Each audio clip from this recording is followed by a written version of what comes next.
Samsung India தொழிலாளர்கள் சங்க முறைப்படி பதிவு செய்யப்பட்டதால் ஸ்ரீபெரும்புதூரில் சாம்சங் நிறுவன ஊழியர்கள் பட்டாசுகள் வெடித்து கொண்டாட்டத்தில் ஈடுபட்டனர். காஞ்சிபுரம் மாவட்டம் சுங்குவார்சத்திரத்தில் உள்ள சாம்சங் பன்னாட்டு நிறுவனத்தில் தொழிலாளர்கள் தொழிற்சங்க அங்கீகாரம் கோரி 37 நாட்கள் போராடினர்.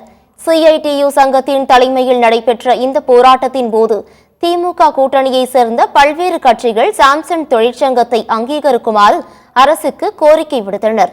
6 வார காலத்தில் சங்கத்தை பதிவு செய்ய சென்னை உயர்நீதிமன்றமும் உத்தரவிட்டது. இந்நிலையில் இந்திய தொழிற்சங்கங்கள் சட்டத்தின் கீழ் சாம்சங் இந்தியா தொழிலாளர்கள் சங்கம் முறைப்படி பதிவு செய்யப்பட்டதாக தமிழ்நாடு தொழில்துறை நலத்துறை தெரிவித்துள்ளது. இதனைத் தொடர்ந்து ஸ்ரீபெரும்புதூரில் சாம்சங் நிறுவன ஊழியர்கள் பட்டாசுகள் வெடித்தும் இனிப்புகள் வழங்கியும் கொண்டாட்டத்தில் ஈடுபட்டனர்.